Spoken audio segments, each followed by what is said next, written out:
Episode 11 of Big Deke News, Thursday, January 20th. For today's edition, we have the Penguins playing the Senators tonight. Also, Pitt, tough loss against Virginia at home. And then we'll talk some Steelers-themed team. The Penguins return home tonight after a 6-game road trip. They went 4-2 during that span. Overall record 23-10-5. So overall, really solid team across the NHL. They face off against a not-so-good team, the Ottawa Senators, who are 11-19-2. This was supposed to be former Penguins goaltender, now Senators goaltender, Matt Murray's first time back in Pittsburgh since the Penguins traded him a couple years back.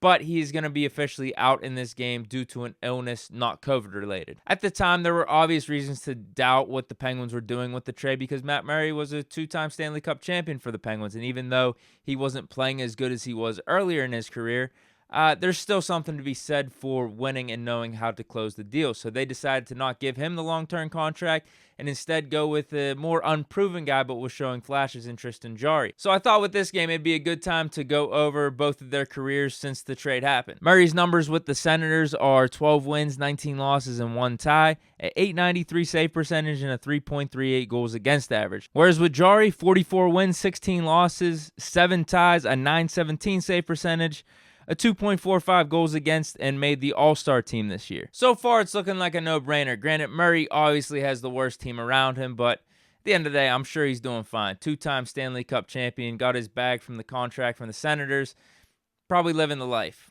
outside of getting called down to the minor leagues in the middle of this season. That honestly probably sucks. What to do about this game and investments now that I'm actually tracking Big Deke investments and in a way holding myself accountable and seeing exactly how the money is flowing in and out with my profits. Perhaps my investments haven't been as good as I've thought. Ottawa is absolutely dismal, and the Penguins returning home after their long road trip, especially with some extra days rest, should help their case. But this isn't a game for the Penguins to just sleepwalk through, though, in my opinion. They've obviously been playing really good, but not completely flawless. So my advice is just smoke this team and keep the momentum going. So with all this Big Deke information and research, what's the pick? I'm going Jarry shutout plus Penguins moneyline parlay.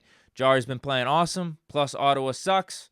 The perfect storm. Now, those odds aren't officially out for the parlay yet, so I haven't locked it in, but follow me on Twitter to get the official monetary value and what the odds are for that pick. Next, we have Pitt Hoops. Pitt versus Virginia last night. Pitt loses 66-61. Overall, a competitive game, back and forth, just one that the Panthers couldn't really get a grasp of.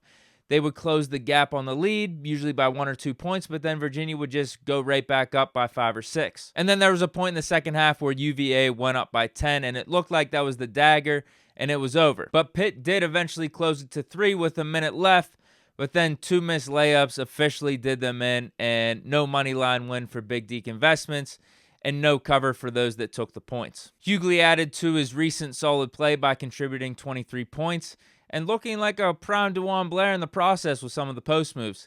The only downside was the 7 turnovers. Pitt did do a decent job containing Virginia's top 2 players, but it was guard Reese Beekman who probably had his best game of the season combined with bench help from Caden Shedrick, who really hurt the Panthers. Pitt's next game is this Saturday, January 22nd at 6 o'clock at Clemson. Hopefully putting some money on the Panthers is a better option than putting some money down the toilet and flushing it. And what the hell, we'll include some Madden Ultimate Team news. EA is again screwing over the Steelers-themed team with their recent Diamond Card promo release. They gave us 2 outside linebackers we really didn't need in 95 overall Kevin Green and also 95 overall Joey Porter. Fine cards, but when you consider that the Steelers-themed team is still starting 90 overall corners with around 90 speed, at this stage in the game, EA needs to wake the fuck up and change this. The Steelers are the greatest NFL franchise of all time and deserve better. But I'll be over on Twitch later in the day, actually probably as you're watching this video right now, to 1, check out the cards and also to continue my quest to win a Super Bowl. Yesterday was the playoffs and the quest unfortunately got halted in the divisionals. Had the ball, final drive to win the game. It was 4th down, long pass over the middle of the field, got broken up by the defense. I know. Small Deke energy, but what doesn't kill you makes you stronger, and the quest continues today. Hopefully these new cards can actually benefit the Steelers-themed team as well. That's it for today's Big Deke News. Stay chillin'. Hope you enjoyed. Peace.